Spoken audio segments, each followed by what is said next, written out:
Hey there. Here we meet again.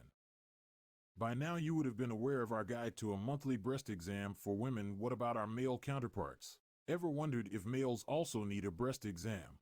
Well, keep guessing as you will able to answer it at the end of this video. Human anatomy has some of the most intricate details, amazing us all the time, as men and women are set anatomically different in a way to serve their own purposes. The breast is designed with fat, milk ducts and tissue constantly evolving under the effect of female hormones to suit women at the different phases of life. While men do not grow a well-developed breast majorly attributed to their male hormones, however they do have a small amount of breast tissue, mainly milk ducts. This small amount of breast tissue could grow cancerous over time. In contrast to women, only 1% of the men are susceptible to breast cancer. The common misconception that men cannot get breast cancer is the driving factor for late diagnosis with a poor chance of survival. Who is at a high risk? Simply put, a male having an excess of female hormones or less of the male hormones. Specific to each age group are the following. Genetic causes: Klinefelter syndrome, where in place of normal amount of 46 chromosomes are 47 chromosomes, that is 47XXY. Y is responsible for masculine features while X contributes to the feminine aspect. Here the presence of an extra X chromosome causes a decrease in testicular size alongside an increase in breast size. A strong family history for ovarian or breast cancer increases the chances of acquiring gene mutations. Those with an undescended testis, cryptochondrism, is the arrest or delay of the testis to reach the sac during fetal development, or an encounter with a mumps infection.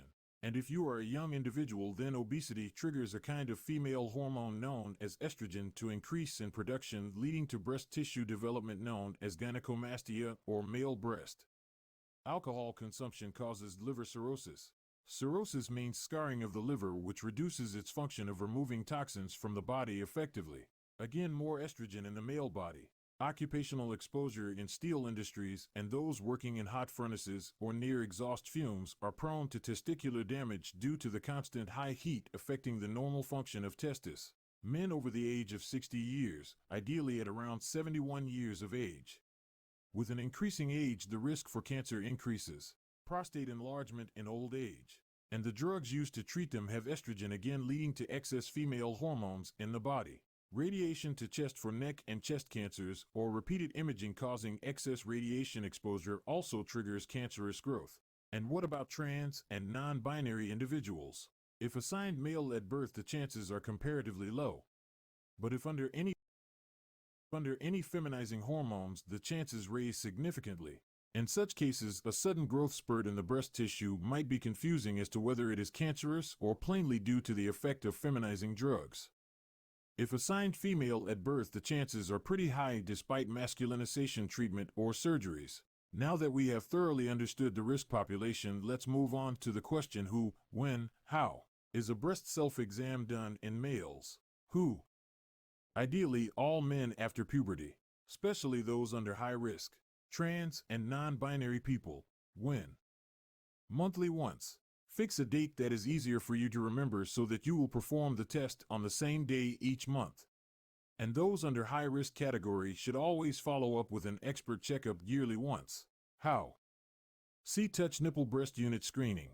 C. Undress yourself in front of a mirror and look for any unusual increase in breast size or shape. Also look for skin thickening or redness. In men, the most common changes are associated with skin than the presence of a lump. Feel using the palm of your hand, avoiding the pulp of fingers. Use the opposite hand for each breast. Left hand for right breast and vice versa, and move in straight or circular motion looking for any lumps or pain. Pay special attention to the nipples. Look for inversion. Squeeze them for any discharge. Feel for skin changes and any potential pain. The next step is examination of the breast unit. Breast as a whole extends up to the armpit on the side, collarbone above, and upper abdomen below. Feel these areas for any pain or lumps or skin changes. Any unusual changes, report to your doctor immediately. Any extreme pain or redness or skin peeling could mean an emergency, as these are usual signs of an inflammatory cancer. No unusual signs, but still a few may need mandatory screening yearly once if you fall under the high-risk category. Your doctor might also prescribe you a genetic testing in case of a strong family history. Now that we have covered the basics of a routine, expert and genetic exam, I hope you have got the answer to our question at the beginning of this video. Always remember, while there is no proven way to avoid cancer completely, some amount of prevention is better than cure. Avoid alcohol, smoking, practice exercise, and stay healthy. Thank you for watching. Do like, share, and subscribe, and pass on this lovely guide to awaken the men out there. To all the super moms, behold our exclusive breast guide just for you, featuring on our next video.